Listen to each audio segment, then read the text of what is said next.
Rohit Sharma ODI cricket ಮ್ಯಾಚ್ಗೆ retirement ಕೊಡೋದಿಲ್ಲಂತೆ. ಈ ಮಾತನ್ನ ಇವರು ಹೇಳಿದ್ದಲ್ಲ, ಸ್ವತಃ ಖುದ್ದು ಇಂಡಿಯಾದ ಕ್ಯಾಪ್ಟನ್ ರೋಹಿತ್ ಶರ್ಮನೇ ಪ್ರೆಸ್ ಕಾನ್ಫರೆನ್ಸ್ ಅಲ್ಲಿ ಪತ್ರಕರ್ತರಿಗೆ ಉತ್ತರವನ್ನ ನೀಡಿದ್ದಾರೆ. ಇದನ್ನ ಹಾಗಂತೇಳಿ ಪತ್ರಕರ್ತರು ಈ ಬಗ್ಗೆ ಏನಾದ್ರು ಪ್ರಶ್ನೆ ಮಾಡಿದ್ರ ಅಂದ್ರೆ ಖಂಡಿತವಾಗಿ ಕೂಡ ಪ್ರಶ್ನೆ ಮಾಡಿಲ್ಲ. ಪ್ರೆಸ್ ಕಾನ್ಫರೆನ್ಸ್ ಅಲ್ಲಿ ಕೇಳುವಂತ ಎಲ್ಲ ಪ್ರಶ್ನೆಗಳಿಗೆ ತುಂಬಾ ಸೂಕ್ಷ್ಮವಾಗಿ, ಅಷ್ಟೇ ಸ್ಪಷ್ಟವಾಗಿ ಮತ್ತು ಅದರಲ್ಲಿ ತಿರುಗೇಟು ಇರುವಂತ ರೀತಿಯಾದಂತ ಆನ್ಸರ್ಗಳನ್ನೇ ಕೊಡ್ತಾನೆ ಬಂದ್ರು. ಆದ್ರೆ ಕೊನೆಯದಾಗಿ ಯಾರು ಈ ಪ್ರಶ್ನೆಯನ್ನ ಕೇಳಲಿಲ್ಲ. ಪ್ರೆಸ್ ಕಾನ್ಫರೆನ್ಸ್ ಆಲ್ಮೋಸ್ಟ್ ಮುಗೀತು ಅಂತಾನೆ ಅಂದುಕೊಳ್ಳುವಂತ ಸಂದರ್ಭದಲ್ಲಿ ಕೊನೆಗೆ ಅವ್ರು ಈ ಮಾತನ್ನ ಹೇಳ್ತಾರೆ, ನೋಡಿ ನಾನು ODI ಮ್ಯಾಚ್ ಅಲ್ಲಿ ಕಂಟಿನ್ಯೂ ಆಟ ಆಡ್ತೀನಿ, ಆಸ್ ಎ ಕ್ಯಾಪ್ಟನ್ ಆಗಿ ಕೂಡ ಮುಂದುವರಿತೀನಿ ಅನ್ನುವಂತ ಅರ್ಥ ಇತ್ತು. ಬಟ್ ನಾನು ರಿಟೈರ್ಮೆಂಟ್ ತೆಗೆದುಕೊಳ್ಳೋದಿಲ್ಲ ಅನ್ನೋದನ್ನ ಬಹಳ ಸ್ಪಷ್ಟವಾಗಿ ಹೇಳಿದ್ದಾರೆ. ಈ ಮೂಲಕ ಬಹಳಷ್ಟು ಗೊಂದಲಗಳಿದ್ವು. ಅಂದ್ರೆ ICC ಚಾಂಪಿಯನ್ಸ್ ಟ್ರೋಫಿಯಲ್ಲಿ ಫೈನಲ್ ಅದ್ಭುತವಾಗಿ ಜಯವನ್ನ ಸಾಧಿಸಿತು, ಎಲ್ಲ ಮ್ಯಾಚ್ಗಳನ್ನ ಗೆದ್ದಿದೆ. ಸೊ ಇದಕ್ಕೆ ಶ್ರೇಯ ಕ್ಯಾಪ್ಟನ್ ರೋಹಿತ್ ಶರ್ಮಾಗೂ ಕೂಡ ಹೋಗ್ಬೇಕು. ಆದ್ರೆ ಈ ಟ್ರೋಫಿ ಆದ್ಮೇಲೆ ಅವರು ತಮ್ಮ ODI ಕ್ರಿಕೆಟ್ ಕರಿಯರ್ಗೆ ಗುಡ್ ಬೈ ಹೇಳ್ತಾರೆ. ಈ ರೀತಿನೇ ಎಲ್ಲ ಕ್ರಿಕೆಟ್ ವಿಶ್ಲೇಷಕರು ಎಲ್ಲರೂ ಕೂಡ ಮಾತಾಡ್ತಾ ಇದ್ರು.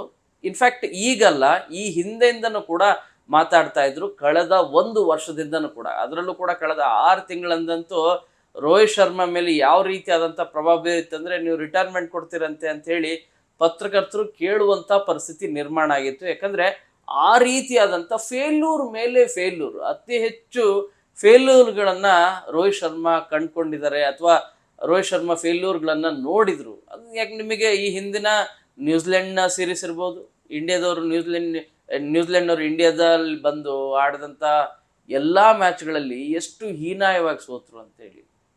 ಆ ನಂತರ ಇಂಗ್ಲೆಂಡ್ ಸೀರೀಸಲ್ಲಿ ಒಂದಷ್ಟು ಯಶಸ್ಸು ಕಂಡ್ರು ಕೂಡ ಆಸ್ ಎ ಕ್ಯಾಪ್ಟನ್ ಆಗಿ, ಮೀನ್ಸ್ ಅಂದರೆ ತಾವು ಆಸ್ ಎ ಆಟಗಾರ ಆಗಿ ರೋಹಿತ್ ಶರ್ಮಾ ಯಶಸ್ಸನ್ನು ಕಾಣಲೇ ಇಲ್ಲ. ODI ಮ್ಯಾಚ್ಗಳಲ್ಲೂ ಕೂಡ ಅದೇ ರೀತಿಯಾದಂಥ ಪರಿಸ್ಥಿತಿ ಆಯಿತು. ಇನ್ನು ಆಸ್ಟ್ರೇಲಿಯಾದಲ್ಲಿ ನಡೆದಂಥ ICC ಟೆಸ್ಟ್ ಚಾಂಪಿಯನ್ಶಿಪ್, ಇದು ಕೂಡ ತುಂಬಾ ಇಂಪಾರ್ಟೆಂಟ್ ಮ್ಯಾಚ್ ಆಗಿದ್ದು, ಒಂದು ಮ್ಯಾಚನ್ನು ಹೊರತುಪಡಿಸಿದಂತೆ ಉಳಿದಂತೆ ಎಲ್ಲ ಮ್ಯಾಚ್ಗಳಲ್ಲೂ ಕೂಡ ಕಂಟಿನ್ಯೂಸ್ ಆಗಿ ಸೋಲು, ಅದರ ಜೊತೆಗೆ ರೋಹಿತ್ ಶರ್ಮಾ ಫೇಲ್ಯೂರ್, ಅದರ ಜೊತೆಗೆ ಕೊಹ್ಲಿ ಕೂಡ ಅದೇ ರೀತಿಯಾಗಿ ಕಂಟಿನ್ಯೂಸ್ ಆಗಿ ಫೇಲ್ಯೂರನ್ನು ಕಾಣ್ಕೊಳ್ತಾ ಬಂದರು. ಸೊ ಈ ಹಿನ್ನೆಲೆಯಲ್ಲಿ ರೋಹಿತ್ ಶರ್ಮಾ ರಿಸೈನ್ ಮಾಡೋದು ಒಳ್ಳೆಯದು, ಕ್ಯಾಪ್ಟನ್ಶಿಪ್ಪಿಗೆ ಮಾತ್ರ ಅಲ್ಲ, ODI ಕರಿಯರ್ಗೂ ಕೂಡ. ಯಾಕಂದ್ರೆ 36 ವರ್ಷ ಆಗಿದೆ, ಇನ್ನೇನು ಯಂಗ್ಸ್ಟರ್ಸ್ ಭಾಳಷ್ಟು ಜನ ಬೆಂಚ್ ಮಾರ್ಕಲ್ಲಿ ಕೂತಿದ್ದಾರೆ, ತುಂಬ ವೆಲ್ ಟ್ಯಾಲೆಂಟೆಡ್ ಬ್ಯಾಟ್ಸ್ಮನ್ಗಳಿದ್ದಾರೆ, ಅವ್ರಿಗೆ ಅವಕಾಶ ಕೊಡಲಿ. ಇವ್ರು ಯಾಕೆ ಹೀಗೆ ಮ್ಯಾಚ್ಗಳನ್ನು ಹಾಳು ಮಾಡ್ತಾ ಇದ್ದಾರೆ, ಇಂಡಿಯಾದ ರೆಪ್ಯುಟೇಷನ್ನ ಹಾಳು ಮಾಡ್ತಾ ಇದ್ದಾರೆ, ದಯಮಾಡಿ ರಿಸೈನ್ ಮಾಡಿ ಅಂಥೇಳಿ ಎಲ್ಲರೂ ಕೂಡ ಒತ್ತಾಯ ಮಾಡುವಂಥ ಪರಿಸ್ಥಿತಿ ಬಂತು. ಸೊ ಅಂಥ ಸಂದರ್ಭದಲ್ಲಿ ರೋಹಿತ್ ಶರ್ಮಾ ಹೇಳಿದ್ದು, ನಿಮಗೆ ಕ್ರಿಕೆಟರ್ ಯಾರು ಮಾಜಿ ಕ್ರಿಕೆಟರ್ಗಳು ಅಥವಾ ಕಾಮೆಂಟ್ರಿ ಮಾಡುವವರು TV ಮುಂದೆ ಅಥವಾ ಕ್ಯಾಮ್ರಾ ಮುಂದೆ ಸ್ಟೇಟ್ಮೆಂಟನ್ನು ಕೊಡೋದು ತುಂಬಾ ಈಸಿ. ಆದರೆ ಆ ರೀತಿಯಾದಂಥ ಯಾವುದೇ ರೀತಿಯಾದಂಥ ಸ್ಟೇಟ್ಮೆಂಟನ್ನು ಕೊಡೋದಿಲ್ಲ, ನಾನು ರಿಸೈನ್ ಮಾಡೋದಿಲ್ಲ, ಯಾಕೆ ಮಾಡಲಿ ಅನ್ನುವಂಥ ಮಾತಿನ ಅರ್ಥ ಇತ್ತು ರೋಹಿತ್ ಶರ್ಮಾ. ಅದಾದಮೇಲೆ ICC ಚಾಂಪಿಯನ್ಸ್ ಟ್ರೋಫಿಯಲ್ಲಿ ರೋಹಿತ್ ಶರ್ಮಾ ಅವ್ರನ್ನ ಕ್ಯಾಪ್ಟನ್ ಆಗಿ ಮುಂದುವರಿಸ್ಬೇಕಾ, ಅವರನ್ನು ಕಂಟಿನ್ಯೂ ಮಾಡಬೇಕಾ ಅನ್ನೋದ್ರ ಬಗ್ಗೆನೂ ಕೂಡ ಸೆಲೆಕ್ಷನ್ ಕಮಿಟಿಯಲ್ಲಿ ನಿಮಗೆ ಚರ್ಚೆ ಆಯಿತು ಅಂದರೆ ನಿಮಗೆ ಆಶ್ಚರ್ಯ ಆಗುತ್ತೆ. ಬಟ್ ಆದಾಗ್ಯೂ ಕೂಡ ವಿಶ್ವಾಸ ಇಟ್ಕೊಂಡು ರೋಹಿತ್ ಶರ್ಮಾ ಅವ್ರನ್ನ ಕ್ಯಾಪ್ಟನ್ ಆಗಿ ಅವರನ್ನು ಮೆಂಬರ್ನೂ ಕೂಡ ಮಾಡಿ, ಅಂದರೆ ಮೆಂಬರ್ ಅಫ್ಕೋರ್ಸ್ ಇದ್ದೇ ಇರ್ತಾರೆ.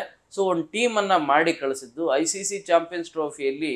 ಅದಕ್ಕೂ ಮುಂಚಿತವಾಗಿ ಇಂಗ್ಲೆಂಡ್ ವಿರುದ್ಧ ನಡೆದಂಥ ಮ್ಯಾಚಲ್ಲಿ ಯಶಸ್ಸನ್ನು ನಾನು ಕಾಣ್ತಾರ ಅಂತ ನೋಡಿದ್ರೆ ಒಂದು ಮ್ಯಾಚಲ್ಲಿ ಯಶಸ್ಸನ್ನು ಕಾಣ್ತಾರೆ. ಸೊ ಈ ನಿಟ್ಟಿನಲ್ಲಿ ICC ಚಾಂಪಿಯನ್ಸ್ ಟ್ರೋಫಿಗೂ ಕೂಡ ಅವ್ರನ್ನ ಆಯ್ಕೆ ಮಾಡುತ್ತೆ, ಕ್ಯಾಪ್ಟನ್ ಆಗಿ ಕಳಿಸ್ತಾರೆ. ಆದರೆ 5 ಮ್ಯಾಚ್ಗಳಲ್ಲಿ ಬಾಂಗ್ಲಾ, ಪಾಕಿಸ್ತಾನದ ವಿರುದ್ಧ, ಆ ನಂತರ ನಡೆದಂಥ ನ್ಯೂಜಿಲೆಂಡ್ ವಿರುದ್ಧ, ಆಸ್ಟ್ರೇಲಿಯಾದ ವಿರುದ್ಧ ಫೈನಲ್ ಮ್ಯಾಚಲ್ಲಿ, ಇಷ್ಟೂ ಮ್ಯಾಚ್ಗಳಲ್ಲಿ ಇಂಡಿಯಾ ನಿಜವಾಗ್ಲೂ ಏನಾದರೂ ICC ಚಾಂಪಿಯನ್ಸ್ ಟ್ರೋಫಿಯನ್ನು ಏನಾದರೂ ಗೆದ್ದಿದೆ ಅಂದರೆ ಅದಕ್ಕೆ ಇಂಡಿಯಾದ ಕ್ಯಾಪ್ಟನ್ ರೋಹಿತ್ ಶರ್ಮಾ ಬಹಳ ಅಂದರೆ ಬಹಳ ಪ್ರಮುಖವಾದಂಥ ಕಾರಣ ಆಗ್ತಾರೆ. ಯಾಕೆ ಅಂದರೆ ಈ ಹಿಂದೆ ವರ್ಲ್ಡ್ ಕಪ್ ಫೈನಲಲ್ಲಿ ನೀವು ನೋಡ್ತಾ ಇದ್ರು, ವರ್ಲ್ಡ್ ಕಪ್ಪಲ್ಲಿ 50 ಓವರ್ ವರ್ಲ್ಡ್ ಕಪ್ 2023 ವರ್ಲ್ಡ್ ಕಪ್ಪಲ್ಲಿ 6 ಜನ ಬ್ಯಾಟ್ಸ್ಮನ್ಗಳು, 4 ಜನ ಬೌಲರ್ಗಳು, ಈ ರೀತಿಯಾಗಿ ಟೀಮನ್ನು ಪ್ಲಾನ್ ಮಾಡಿತ್ತು ಇಂಡಿಯಾ. ಅದೇ ರೀತಿಯಾಗಿ ಸಕ್ಸಸ್ ಫಾರ್ಮುಲಾ ರೀತಿ ಅದನ್ನು ಹಾಗೆ ಕಂಡುಕೊಂಡಿತ್ತು. ಆದರೆ ಈ ICC ಚಾಂಪಿಯನ್ಸ್ ಟ್ರೋಫಿಯಲ್ಲಿ ಒಬ್ಬರಲ್ಲ, ಇಬ್ಬರಲ್ಲ, 3 ಅಲ್ಲ, 4 ಜನ ಅಲ್ಲ, 6 ಜನ ಬೌಲರ್ಗಳು ಅಂತೇಳಿ ಕನ್ಸಿಡರ್ ಮಾಡಿರೋದು. ಬಟ್ ಇಲ್ಲಿ ಪ್ಲಸ್ ಪಾಯಿಂಟ್ ಏನಂದರೆ ಆಲ್ರೌಂಡರ್ಗಳ ಸಂಖ್ಯೆ ಜಾಸ್ತಿ ಇದೆ. ಅದರಲ್ಲೂ 4 ಜನ ಸ್ಪಿನ್ನರ್ಸ್ಗಳನ್ನು ಆಡಿಸ್ಬೇಕು ಅನ್ನೋದ್ರ ಬಗ್ಗೆ ಕ್ಯಾಪ್ಟನ್ ರೋಹಿತ್ ಶರ್ಮಾ ಮತ್ತು ಕೋಚ್ ಗೌತಮ್ ಗಂಭೀರ್ ಇವರಿಬ್ಬರು ಕೂಡ ಈ ಬಗ್ಗೆ ಹೆಚ್ಚು ಒಲವನ್ನು ಹೊಂದಿದ್ರು. ಅದು ಆ ಒಲವೇನಿತ್ತು, ಆ ಎಕ್ಸ್ಪರಿಮೆಂಟ್ ಏನಿತ್ತು, ಆ ಎಕ್ಸ್ಪರಿಮೆಂಟ್ ಅನ್ನ ಮೊದಲನೇ ಮ್ಯಾಚ್ಗೆ ಮಾಡಲಿಲ್ಲ, ಎರಡನೇ ಮ್ಯಾಚ್ಗೆ ICC ಚಾಂಪಿಯನ್ಸ್ ಟ್ರೋಫಿನ ಎರಡನೇ ಮ್ಯಾಚಿಗೆ ಮಾಡಲಿಲ್ಲ, ಮೂರನೇ ಮ್ಯಾಚ್ ಇಂದ ಈ ಎಕ್ಸ್ಪರಿಮೆಂಟ್ ಅನ್ನ ಮಾಡಿದ್ದಾರೆ. ಅಂದ್ರೆ ನ್ಯೂಜಿಲೆಂಡ್ ವಿರುದ್ಧ ನಡೆದಂತ ಬಹಳ ಪ್ರಮುಖವಾದಂತ ಮ್ಯಾಚ್ ಅದಾಗಿತ್ತು ಇಂಡಿಯಾದ ಪಾಲಿಗೆ. ಯಾಕೆ ಅಂದ್ರೆ ಈಗಾಗಲೇ 2 ಮ್ಯಾಚನ್ನು ಗೆದ್ದು ಸೆಮಿಫೈನಲ್ಗೆ ತಲುಪಿತ್ತು. ನ್ಯೂಜಿಲೆಂಡ್ ವಿರುದ್ಧ ಗೆದ್ರು ಸೋತ್ರು ಯಾವುದೇ ರೀತಿಯಾದಂಥ ತೊಂದರೆ ಇದ್ದಿದ್ದಿಲ್ಲ. ಸೊ ಈ ಹಿನ್ನೆಲೆಯಲ್ಲಿ ವರುಣ್ ಚಕ್ರವರ್ತಿ ಅವರಿಗೆ ಅವಕಾಶವನ್ನು ಕೊಡೋಣ, ಒಬ್ಬ ಸ್ಪಿನ್ನರ್ಗೆ ಅವಕಾಶ ಕೊಡೋಣ ಅಂತ ಹೇಳಿ. ಯಾಕಂದ್ರೆ ಈ ಹಿಂದೆ T20 ಮ್ಯಾಚ್ಗಳಲ್ಲಿ ಅದ್ಭುತವಾದಂಥ ಪ್ರದರ್ಶನ ಕಂಡಿದ್ರು. ಸೊ ಈ ಹಿನ್ನೆಲೆಯಲ್ಲಿ ಅವರಿಗೆ ಮತ್ತೆ ಅವಕಾಶವನ್ನ ಮಾಡಿಕೊಟ್ರು ಅವರಿಗೆ ಆಟ ಆಡಲಿಕ್ಕೆ. ಸೊ ನ್ಯೂಜಿಲೆಂಡ್ ವಿರುದ್ಧ ನಡೆದಂಥ ಮ್ಯಾಚಲ್ಲಿ ವರುಣ್ ಚಕ್ರವರ್ತಿಯನ್ನ ಆ್ಯಡ್ ಮಾಡುವಂಥ ಕಾರ್ಯದಲ್ಲಿ ರೋಹಿತ್ ಶರ್ಮಾದ ಪಾತ್ರನೂ ಕೂಡ ಬಹಳ ಪ್ರಮುಖವಾಗಿದೆ. ಗೌತಮ್ ಗಂಭೀರ್ ಪಾತ್ರ ಎಷ್ಟಿದೆಯೋ ಅಷ್ಟೇ ಪ್ರಮುಖವಾದಂಥ ಪಾತ್ರ. ಯಾಕಂದ್ರೆ ಕ್ಯಾಪ್ಟನ್ ಕೂಡ ಒಪ್ಪಬೇಕಾಗತ್ತೆ, ಅದನ್ನ ಒಪ್ಪಿದ್ರೆ ಮಾತ್ರ, ಟೀಮ್ 11 ಮೆಂಬರ್ಸ್ ಒಪ್ಪಿದ್ರೆ ಮಾತ್ರ ಅವ್ರನ್ನ ಆ್ಯಡ್ ಮಾಡ್ಲಿಕ್ಕಾಗತ್ತೆ. ಸೊ ಇವರಿಬ್ಬರು ಪ್ರಮುಖ ಪಾತ್ರ ವಹಿಸ್ತಾರೆ. ವರುಣ್ ಚಕ್ರವರ್ತಿ ನ್ಯೂಜಿಲೆಂಡ್ ವಿರುದ್ಧ ಮೊದಲ ಮ್ಯಾಚಲ್ಲಿ 5 ವಿಕೆಟನ್ನ ತೆಗೆದುಕೊಡ್ತಾರೆ. ಸೊ ಈ ಮೂಲಕ ನೆಕ್ಸ್ಟ್ ಬರುವಂಥ 2 ಮ್ಯಾಚ್ಗಳಿಗೂ ಕೂಡ, ಅಂದರೆ ಸೆಮಿಫೈನಲ್ ಆಸ್ಟ್ರೇಲಿಯಾದ ವಿರುದ್ಧ ತುಂಬ ನಿರ್ಣಾಯಕವಾಗಿರುತ್ತೆ. ಸೊ ಇಂಥ ಮ್ಯಾಚಲ್ಲಿ ಮತ್ತೆ ನಾವು 4 ಜನ ಸ್ಪಿನ್ನರ್ಸ್ಗಳನ್ನು ಆಡಿಸ್ಬೇಕಾ ಇಲ್ಲ ಅನ್ನೋದ್ರ ಬಗ್ಗೆನೂ ಕೂಡ ಚರ್ಚೆ ಆದಾಗ ರೋಹಿತ್ ಶರ್ಮಾ ಇಲ್ಲ ನಾನು ಆಡಿಸ್ಬೇಕು ಅಂತ ಹೇಳಿ ಅವರು ಕೂಡ ಆ ರೀತಿಯಾದಂಥ ಒಮ್ಮತ ನಿರ್ಧಾರವನ್ನು ತೆಗೆದುಕೊಳ್ತಾರೆ. ಆ ಡಿಸಿಷನ್ ಮೇಕಿಂಗ್ ಏನಿದೆ ಅದು ಈಗ ICC ಚಾಂಪಿಯನ್ಸ್ ಟ್ರೋಫಿಯನ್ನು ಭಾರತ ಎತ್ತಿಡಲಿಕ್ಕೆ ಪ್ರಮುಖವಾದಂಥ ಕಾರಣ ಆಯಿತು. ಇದಕ್ಕೆ ಕಾರಣ ಆಗಿದ್ದು ಯಾರು? ರೋಹಿತ್ ಶರ್ಮಾ. ಇಷ್ಟು ಮಾತ್ರ ಅಲ್ಲ, ನಿಮಗೆ 4 ಜನ ಸ್ಪಿನ್ನರ್ಗಳು, 2 ಫೇಸ್ ಬಾಲರ್ಗಳು ಅಂದರೆ ಫಾಸ್ಟ್ ಬಾಲರ್ಗಳು. ಹಾರ್ದಿಕ್ ಪಾಂಡ್ಯ ಆಲ್ರೌಂಡ್ರು ಆದರೂ ಕೂಡ ಫೇಸ್ ಬಾಲರ್ ಆಗಿರೋ ಕಾರಣಕ್ಕಾಗಿ ಇವರನ್ನ ಯಾವ ಟೈಮಲ್ಲಿ ಬಾಲರ್ಗೆ ಬಾಲನ್ನು ಕೊಡಬೇಕು ಅನ್ನೋದಿದೆಯಲ್ಲ, ಅದು ಕ್ಯಾಪ್ಟನ್ ಮಾತ್ರ ಡಿಸಿಷನ್ ತೆಗೆದುಕೊಳ್ಳೋಕೆ ಸಾಧ್ಯ. ಯಾಕಂದ್ರೆ ಫೀಲ್ಡಲ್ಲಿ ಇರೋದು ಕ್ಯಾಪ್ಟನ್ ಮಾತ್ರ ಆಗಿರ್ತಾರೆ. ನಿಮಗೆ ಕೋಚ್ ಡಿಸಿಷನ್ ತೆಗೆದುಕೊಳ್ಳೋಕ್ಕಾಗೋದಿಲ್ಲ. ಏನಾದರೂ ತೀರಾ ಇಂಪಾರ್ಟೆಂಟ್ ಮೆಸೇಜ್ ಏನಾದರೂ ಕಳಿಸೋದಿದ್ರೆ ಡ್ರಿಂಕ್ಸ್ ವೇಳೆಯಲ್ಲಿ ಇದರಲ್ಲಿ ಮೆಸೇಜನ್ನು ಕಳಿಸ್ಬೋದು. ಅದು ಹೊರತುಪಡಿಸಿದಂತೆ ರೋಹಿತ್ ಶರ್ಮಾ ಫೀಲ್ಡಲ್ಲಿ ಅವರು ನಿರ್ಣಯವನ್ನು ತೆಗೆದುಕೊಳ್ತಾರೆ. ಸೊ ಆ ರೀತಿಯಾದಂಥ ನಿರ್ಣಯಗಳನ್ನು ಯಾವಾಗ ಯಾರಿಗೆ ಬಾಲನ್ನು ಕೊಡಬೇಕು. ಯೂಶಲಿ ಕುಲ್ದೀಪ್ ಯಾದವ್ಗೆ ಕೊನೆ ಓವರ್ಗಳು ಅಂದರೆ ರಿವರ್ಸ್ ಸ್ವಿಂಗ್ ಆಗಬೇಕು ಅನ್ನೋ ಕಾರಣಕ್ಕಾಗಿ ಅಥವಾ ಬಾಲ್ ಟರ್ನ್ ಹೆಚ್ಚಾಗೋದು, ಅವರು ಹೆಚ್ಚು ಚೈನಾ ಸ್ಪಿನ್ ಅಂತಾನೆ, ಚೈನಾ ಮ್ಯಾನ್ ಅಂತಾನೆ ಹೆಸರುವಾಸಿ. ಕುಲ್ದೀಪ್ ಯಾದವ್ಗೆ ಕೊನೆ ಕೊಡ್ತಾ ಇದ್ರು, ಅಂದರೆ 25ನೇ ಓವರ್ ನಂತರ ಅವ್ರಿಗೆ ಬಾಲಿಂಗ್ ಯೂಶಲಿ ಕೊಡ್ತಾ ಇದ್ರು. ಆದರೆ ನಿಮಗೆ ಆಶ್ಚರ್ಯ ಆಗತ್ತೆ, ಫೈನಲ್ನಲ್ಲಿ ಅವರನ್ನು ಭಾಳ ಬೇಗನೆ ವರುಣ್ ಚಕ್ರವರ್ತಿಯನ್ನು ಕೂಡ, ಯಾಕಂದ್ರೆ ಫೇಸ್ ಬಾಲರ್ಗಳು ಫುಲ್ಲು ನ್ಯೂಜಿಲೆಂಡ್ನ ಬ್ಯಾಟ್ಸ್ಮನ್ಗಳು, ಅದರಲ್ಲೂ ಕೂಡ ರಚಿನ್ ರವೀಂದ್ರ ಅದ್ಭುತವಾಗಿ ಆಡ್ತಾ ಇದ್ರು, 6 4s ಎಲ್ಲ ಹೊಡಿತಾ ಇದ್ರು, run rate up to 7 to 8 ವರೆಗೂ ಇತ್ತು ಪರ್ ಓವರಿಗೆ. ಸೊ ಇಂಥ ಸಂದರ್ಭದಲ್ಲಿ ಬಾಲರ್ಗಳನ್ನು ಇಮಿಡಿಯೇಟ್ ಆಗಿ ನಿಮಗೆ ವರುಣ್ ಚಕ್ರವರ್ತಿಯನ್ನು ಮೊದಲನೇ ಓವರ್ ಆ್ಯಡ್ ಮಾಡಿಸ್ತಾರೆ. ಅದಾದ ಒಂದು 2-3 ಓವರ್ಗೆ ಕುಲ್ದೀಪ್ ಯಾದವ್ ಅವ್ರನ್ನ ಎಂಟ್ರಿ ಮಾಡ್ತಾರೆ. ಯೂಶಲಿ ಕುಲ್ದೀಪ್ ಯಾದವ್ನ 25-30 ಓವರ್ ನಂತರ ಬಾಲಿಂಗ್ಗೆ ಅವಕಾಶವನ್ನು ಕೊಡ್ತಾ ಇದ್ರು. ಸೊ ಈ ರೀತಿಯಾಗಿ ಡಿಸಿಷನ್ ಮೇಕಿಂಗ್ ಏನಿದೆ ಇದು ರೋಹಿತ್ ಶರ್ಮಾವಿಂದ ಮಾತ್ರ ಆಗಿರೋದು. ಇನ್ನೊಂದು ದೊಡ್ಡ ಟೀಕೆ ಆಗ್ತಾ ಇದ್ದಿದ್ದು ರೋಹಿತ್ ಶರ್ಮಾ ವಿರುದ್ಧ ಕಳೆದ 1 ಅಲ್ಲ 2 ಅಲ್ಲ, ನಿಮಗೆ ಆಶ್ಚರ್ಯ ಆಗುತ್ತೆ, 12 ಮ್ಯಾಚಲ್ಲಿ ಟಾಸ್ ಸೋತಿದ್ದಾರೆ. ಟಾಸ್ ಭಾಳಷ್ಟು ವಿಶ್ಲೇಷಕರು ಹೇಳೋದೇನೆಂದರೆ ಟಾಸ್ ವಿನ್ ದ ಮ್ಯಾಚಸ್ ಅನ್ನೋ ರೀತಿಯಾಗಿ. ಆದರೆ ನಿಮಗೆ 12 ಮ್ಯಾಚ್ ಕಂಟಿನ್ಯೂಸ್ ಆಗಿ ಸೋತರೂ ಕೂಡ ಇಂಡಿಯಾದ ಕ್ಯಾಪ್ಟನ್ ರೋಹಿತ್ ಶರ್ಮಾ ಸೋತಿದ್ದು ಒಂದೇ ಒಂದು ಮ್ಯಾಚ್, ಅದು ಫೈನಲ್ ಮ್ಯಾಚ್. ಅದು ಒಂದು ಹೊರತುಪಡಿಸಿದಂತೆ ಕಂಟಿನ್ಯೂಸ್ ಆಗಿ ನೀವು ನೋಡ್ತಾ ಬನ್ನಿ, ಒಂದು 20 ಮ್ಯಾಚ್ಗಳಲ್ಲಿ ಕಂಟಿನ್ಯೂಸ್ ಆಗಿ ಗೆಲ್ತಾನೆ ಬಂದಿದ್ದಾರೆ, ಅದು ರೋಹಿತ್ ಕ್ಯಾಪ್ಟನ್ಸಿಯಲ್ಲಿ. ಸೊ ಬುಮ್ರಾ ಕ್ಯಾಪ್ಟನ್ಸಿಯಲ್ಲೂ ಕೂಡ ಕೆಲ ಮ್ಯಾಚ್ಗಳು ಗೆದ್ದಿದ್ದಾರೆ, ಕೆಲ ಮ್ಯಾಚ್ ಸೋತಿದ್ದಾರೆ. ಇಲ್ಲಿ ನಾನು ವಿಷಯಕ್ಕೆ ಬರ್ತಾ ಇರೋದೇನೆಂದರೆ, ನಿಮಗೆ ಟಾಸ್ ಸೋತು ಕೂಡ ಯಾರು ಆಪ್ಷನ್ ಕೊಡ್ತಾರೆ, ಅಂದರೆ ನೀವು ಬಾಲಿಂಗ್ ಮಾಡಿ ಅಂದರೆ ಬಾಲಿಂಗ್, ಬ್ಯಾಟಿಂಗ್ ಮಾಡಿ ಅಂದರೆ ಬ್ಯಾಟಿಂಗ್. ಸೊ ಈ ರೀತಿ ಇದ್ದಾಗೂ ಕೂಡ ಎಲ್ಲ ಮ್ಯಾಚ್ಗಳನ್ನು ಗೆಲ್ಸ್ಕೊಂಡು ಬರೋದು ಅಷ್ಟು ಸುಲಭದ ಮಾತಲ್ಲ.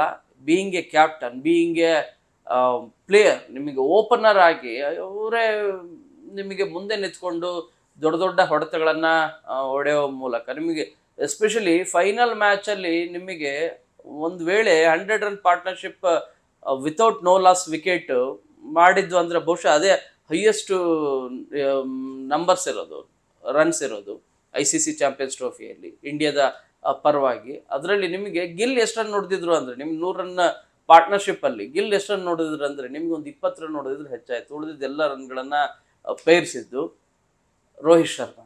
ಸೊ ರೋಹಿತ್ ಶರ್ಮಾದ ಕ್ಯಾಪ್ಟನ್ಸಿ ಬಗ್ಗೆ ಯಾರು ಕೂಡ ಪ್ರಶ್ನೆ ಪಡುವಂತ ಅವಶ್ಯಕತೆ ಇಲ್ಲ. ಈ ಬಗ್ಗೆ ನಿಮಗೆ ಕೊಹ್ಲಿಗೂ ಕೂಡ ಸಾಕಷ್ಟು ಸಾರಿ ಪ್ರಶ್ನೆಯನ್ನ ಮಾಡಿದ್ದಾರೆ. ನಿಮಗೆ ರೋಹಿತ್ ಕ್ಯಾಪ್ಟನ್ಸಿಯಲ್ಲಿ ನಿಮಗೆ ಆಡ್ಲಿಕ್ಕೆ ನಿಮ್ಗೇನು ತೊಂದರೆ ಇಲ್ವಾ, ಏನ್ ಹೇಗೆ ಅನ್ಸುತ್ತೆ ಅಂದ್ರೆ, ಇಲ್ಲ ನನಗೇನು ಯಾವುದೇ ರೀತಿಯ ತೊಂದರೆ ಇಲ್ಲ, ಇನ್ಫ್ಯಾಕ್ಟ್ ನನ್ನ ಸಜೆಷನ್ಸ್ ಕೂಡ ಅವರು ತೆಗೆದುಕೊಳ್ತಾರೆ, ಅಷ್ಟು ಒಳ್ಳೆಯ ಕ್ಯಾಪ್ಟನ್ ಅವರು ಅನ್ನುವಂಥ ಅಭಿಪ್ರಾಯವನ್ನು ಕೂಡ ವಿರಾಟ್ ಕೊಹ್ಲಿ ವ್ಯಕ್ತಪಡಿಸಿದ್ದಾರೆ. ಇನ್ನು ಪ್ರೆಸ್ ಕಾನ್ಫರೆನ್ಸ್ ಅಲ್ಲೂ ಕೂಡ ಕೆಲವು ಪ್ರಶ್ನೆಗಳಿಗೆ ಉತ್ತರವನ್ನು ಕೂಡ ಬಹಳ ತೀಕ್ಷ್ಣವಾಗಿ ಮತ್ತು ತುಂಬಾ ಸ್ಮೂತ್ ಆಗಿ ಆನ್ಸರ್ನ ಮಾಡಿದ್ದಾರೆ. ಏನು ಅಂತಂದ್ರೆ, ICC ಚಾಂಪಿಯನ್ಸ್ ಟ್ರೋಫಿಯನ್ನ ನಿಮಗೆ ಈ ಹಿಂದೆ 23ರಲ್ಲಿ ನೀವು ಸೋತಿದ್ರಿ ವರ್ಲ್ಡ್ ಕಪ್ 50-50 ಮ್ಯಾಚ್. ಅದಾದ್ಮೇಲೆ ಇಲ್ಲೂ ಕೂಡ ಅದೇ ರಿಪೀಟ್ ಆಗ್ತಿತ್ತಾ, ಹೇಗೆ ನೀವು ಗೆದ್ದಿದ್ದೀರಿ, ಏನ್ ಅನ್ಸುತ್ತೆ ಅಂತಂದ್ರೆ, ಯಾಕಂದ್ರೆ T20 ಗೆದ್ದಿರೋದು ವರ್ಲ್ಡ್ ಕಪ್ 24 ಗೆದ್ದಿದ್ದೀರಿ, ಈಗ 25ರಲ್ಲಿ ಈಗ ನಿಮ್ಗೆ ICC ಚಾಂಪಿಯನ್ಸ್ ಟ್ರೋಫಿ ಗೆದ್ದಿದೆಯಲ್ಲ. ODI match world cup final ತುಂಬಾನೇ ನಿಮಗೆ ಇಂಪಾರ್ಟೆಂಟ್ ಅನ್ಸುತ್ತಾ, ಅಥವಾ ICC ಚಾಂಪಿಯನ್ಸ್ ಟ್ರೋಫಿ ತುಂಬಾನೇ ಇಂಪಾರ್ಟೆಂಟ್ ಅನ್ಸುತ್ತಾ ಅಂದ್ರೆ, ಅಫ್ಕೋರ್ಸ್ ನಾವೆಲ್ಲ ಚಿಕ್ಕಂದಿಂದನೂ ಕೂಡ ನೋಡ್ಕೊಂಡು ಬಂದಿದ್ದು ಕ್ರಿಕೆಟ್ ಅಂದ್ರೆ 50 ಓವರ್ ಮ್ಯಾಚ್ ಅಂತಾನೆ. ಸೊ ಅದು ನಾವು ಗೆಲ್ಲಿಲ್ಲ ಅನ್ನುವಂಥ ಬೇಸರ ಇದೆ. ಆದರೆ ಇದೇನು ತುಂಬ ಕಡಿಮೆ ಇದೇನಲ್ಲ, ಟ್ರೋಫಿ ಏನಲ್ಲ. ಯಾಕಂದ್ರೆ ವಿಶ್ವದಲ್ಲಿರುವಂಥ 8 ಪ್ರಮುಖವಾದಂಥ ದೇಶಗಳು, ತುಂಬ ಫಾರ್ಮಲ್ಲಿರುವಂಥ ಬ್ಯಾಟ್ಸ್ಮನ್ಗಳು, ಬೌಲರ್ಗಳು ಇರುವಂಥ ತಂಡಗಳೇನಿದ್ದಾವೆ ಅವರು ಬಂದಿದ್ದು. ನಾವು ನ್ಯೂಜಿಲೆಂಡ್ನ 2 ಸಾರಿ ಸೋಲ್ಸಿದ್ದೀವಿ, ಆಸ್ಟ್ರೇಲಿಯಾನ ಸೋಲ್ಸಿದ್ದೀವಿ, ಪಾಕಿಸ್ತಾನ ಅಫ್ಕೋರ್ಸ್ ನಾವು ಯಾವಾಗಲೂ ಸೋಲ್ಸ್ತಾನೆ ಬಂದಿದ್ದೀವಿ. ನಮ್ಗೆ ನಿಜವಾಗ್ಲೂ ಕೂಡ ಈ ಟ್ರೋಫಿನೂ ಕೂಡ ತುಂಬಾನೇ ಇಂಪಾರ್ಟೆಂಟ್ ಅನ್ನುವಂಥ ಅಭಿಪ್ರಾಯವನ್ನು ವ್ಯಕ್ತಪಡಿಸ್ತಾ ಇದ್ದಾರೆ. ಸೊ ನಿಮಗೆ ಅಷ್ಟು ಸುಲಭ ಆಗೋದಿಲ್ಲ. 4 ಜನ ದ ಗ್ರೇಟ್ ಸ್ಪಿನ್ನರ್ಸ್ಗಳು ಈಗಿರೋದು.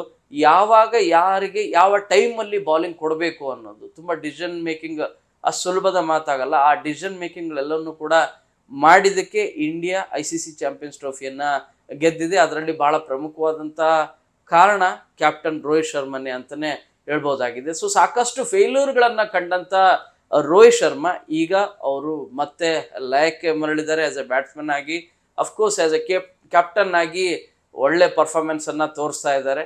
ಸೊ ಇದು ಹೀಗೆ ಕಂಟಿನ್ಯೂ ಆಗಲಿ. ಸೊ ಇವರು 36 ವಯಸ್ಸಲ್ಲೂ ಕೂಡ ಇನ್ನೂ ನಾನು ODI ಮ್ಯಾಚ್ ನಾನು ಕಂಟಿನ್ಯೂ ಮಾಡ್ತೀನಿ ಅನ್ನೋದಾದರೆ, ಬಹುಶಃ ಅವರಿಗೆ 2027ರಲ್ಲಿ ನಡೆಯುವಂಥ ವರ್ಲ್ಡ್ ಕಪ್ಪನ್ನು ಆಡಬೇಕು ಅನ್ನುವಂಥ ಆಸೆ ಇದೆ ಅಂತ ಅನಿಸ್ತಾ ಇದೆ. ಬಟ್ ಅವ್ರ ಫಿಟ್ನೆಸ್ ಬಗ್ಗೆನೂ ಕೂಡ ಕೆಲವಷ್ಟು ಚಕಾರಗಳು ಎತ್ತಾ ಇದ್ದಾರೆ. ತಪ್ಪೇನಲ್ಲ, ಆ ಬಗ್ಗೆ ಪ್ರಶ್ನೆ ಮಾಡೋದ್ರಲ್ಲಿ ಯಾವುದೇ ರೀತಿಯಾದಂಥ ತಪ್ಪೇನಲ್ಲ. ಆದರೆ ಸುನಿಲ್ ಗವಾಸ್ಕರ್ ಹೇಳಿದಂಥ ಒಂದು ಮಾತೇನಿದೆ, ಯಾಕಂದರೆ ನಿಮಗೆ ಬೇರೆ ಬೇರೆ ಆಟಗಳಾದರೆ ನಿಮಗೆ ಅದಕ್ಕೆ ಫಿಟ್ನೆಸ್ ಖಂಡಿತವಾಗಿ ಕೂಡ ಬೇಕು. ಹಂಗಂತೇಳಿ ಕ್ರಿಕೆಟ್ಗೆ ಫಿಟ್ನೆಸ್ ಇಂಪಾರ್ಟೆಂಟ್ ಅಲ್ಲ ಅಂತಲ್ಲ, ಅದು ಒಂದು ಬೇಕಾಗತ್ತೆ. ಆದರೆ ತೀರಾ ಖರಾಬ್ ಆಗುವಂಥ ಫಿಟ್ನೆಸ್ ಏನು ಪ್ರಾಬ್ಲಮ್ ಏನಿಲ್ಲ. ಒಂದು ಎರಡನೇದು, ಇಲ್ಲಿ ನಿಮಗೆ ಮೆಂಟಲ್ ನಿಮಗೆ ಸ್ಟ್ಯಾಟಿಸ್ಟಿಕ್ಸ್ ಏನಿದೆ ಅಂದರೆ ಮೆಂಟಲ್ ಹೆಲ್ತ್ ಏನಿದೆ, ಇದು ಭಾಳನೇ ತುಂಬ ಇಂಪಾರ್ಟೆಂಟ್ ಆಗುತ್ತೆ. ಯಾಕಂದರೆ ಯಾವಾಗ ಯಾವ ರೀತಿಯಾದಂಥ ಡಿಸಿಷನನ್ನು ತೆಗೆದುಕೊಳ್ಬೇಕು ಅನ್ನೋದಿದೆಯಲ್ಲ, ನಿಮಗೆ ಅದು ರೋಹಿತ್ ಶರ್ಮಾನಿಂದ ನೀವು ಭಾಳಷ್ಟು ಜನ ಪ್ಲೇಯರ್ಸ್ಗಳು ಕಲಿಬೇಕಾಗಿದೆ ಅನ್ನುವಂಥ ಒಪಿನಿಯನನ್ನು ಸುನಿಲ್ ಗವಾಸ್ಕರ್ ಭಾಳ ಅದ್ಭುತವಾಗಿ ಹೇಳ್ತಾರೆ. ಅಂದರೆ ನಿಮಗೆ ತುಂಬಾ ಫಿಟ್ನೆಸ್ ಇರಲೇಬೇಕು ಅಂತಲ್ಲ, ತುಂಬಾ ಫಿಟ್ನೆಸ್ ಇರುವಂಥ ಕ್ಯಾಪ್ಟನ್ಗಳು, ಪ್ಲೇಯರ್ಗಳು ತೆಗೆದುಕೊಳ್ಳುವಂಥ ಡಿಸಿಷನ್ ಏನಿದೆ, ಕೆಟ್ಟ ಹೊಡೆತಗಳಿಗೆ ಬ್ಯಾಟ್ ಅಥವಾ ಯಾರೋ ಬಾಲರ್ ಸ್ಪಿನ್ ಹಾಕೋ ಬದಲು ಯಾರೋ ಫಾಸ್ಟ್ ಬಾಲರ್ಗೆ ಕೊಡೋದು, ಅಥವಾ ನಿಜವಾಗ್ಲೂ ದೂಸರ ಹಾಕುವಂಥ ಬಾಲರ್ನ ಬಿಟ್ಟು ಬೇರೆ ಯಾರೋ ಬಾಲರ್ಗೆ ಆ ಟೈಮಲ್ಲಿ ನೀವು ಕೊಡೋದು. ಸೊ ಈ ರೀತಿ ಕ್ಯಾಪ್ಟನ್ಸಿ ಡಿಸಿಷನ್ ಮೇಕಿಂಗ್ ಇದೆಯಲ್ಲ, ಅಷ್ಟು ಸುಲಭದ ಮಾತಲ್ಲ. ಅದನ್ನು ತುಂಬ ಈಸಿಯಾಗಿ ಅಂತ ನಮಗೆ ನೋಡೋಕೆ ಅನಿಸುತ್ತೆ. ಬಟ್ ಭಾಳ ಪರ್ಫೆಕ್ಷನಿಸ್ಟ್ ಆಗಿ ಡಿಸಿಷನ್ ಮೇಕಿಂಗನ್ನು ರೋಹಿತ್ ಶರ್ಮಾ ತೆಗೆದುಕೊಂಡಿದ್ದಾರೆ. ರೋಹಿತ್ ಶರ್ಮಾ ಬಗ್ಗೆ ನೀವು ಯಾವುದೇ ರೀತಿಯಾದಂಥ ಡೌಟ್ ಇಲ್ಲ. 27ರವರೆಗೂ ಆಡ್ತಾರಾ ಅನ್ನೋದ್ರ ಬಗ್ಗೆ ಕೆಲವೊಂದಷ್ಟು ಯೋಚನೆ, ಚಿಂತನೆ ಮತ್ತು ಈ ಬಗ್ಗೆ ಮತ್ತೆ ಅಷ್ಟು ಚರ್ಚೆ ಅಂತೂ ಆಗೇ ಆಗುತ್ತೆ. ಡಿಸರ್ವ್ ಇಂಡಿಯಾ, ಯಾಕಂದರೆ ICC ಚಾಂಪಿಯನ್ಸ್ ಟ್ರೋಫಿಯನ್ನು ತೆಗೆದುಕೊಳ್ಳಿಕ್ಕೆ ಆ ರೀತಿಯಾದಂಥ ಬ್ಯಾಟಿಂಗಲ್ಲಿ, ಬೌಲಿಂಗಲ್ಲಿ, ಎಸ್ಪೆಷಲಿ ಆಲ್ರೌಂಡ್ ಈ ಎಲ್ಲ ಪ್ಲಾಟ್ಫಾರ್ಮಲ್ಲೂ ಕೂಡ ಅದ್ಭುತವಾದಂಥ ಪ್ರದರ್ಶನ ಮಾಡಿದಂಥ ಭಾರತ ತಂಡ, ರೋಹಿತ್ ಶರ್ಮಾ ಟೀಮ್ ಏನಿದೆ ಅದು ICC ಚಾಂಪಿಯನ್ಸ್ ಟ್ರೋಫಿಯನ್ನು ಗೆದ್ದಿದೆ. 2024ರಲ್ಲಿ T20 ಚಾಂಪಿಯನ್ಸ್ ಟ್ರೋಫಿಯನ್ನು ಗೆದ್ದಿದೆ. ಸೊ ಇನ್ನು ಮುಂದೆನೂ ಕೂಡ ಬರುವಂಥ ಟ್ರೋಫಿಗಳನ್ನು ಗೆಲ್ಲಿ 27ರಲ್ಲಿ ಎಲ್ಲ ಅಂದುಕೊಂಡಂತೆ ಆದರೆ ರೋಹಿತ್ ಕ್ಯಾಪ್ಟನ್ಸಿಯಲ್ಲಿ ಕಂಟಿನ್ಯೂಸ್ ಆಗಿ ಅದು ಕೂಡ ವರ್ಲ್ಡ್ ಕಪ್ಪನ್ನು ಗೆಲ್ಲಿ ಅನ್ನೋಂಥ ಆಸೆ ನಮ್ದೆಲ್ಲರದು ಆಗಿದೆ. Wish you all the best team India.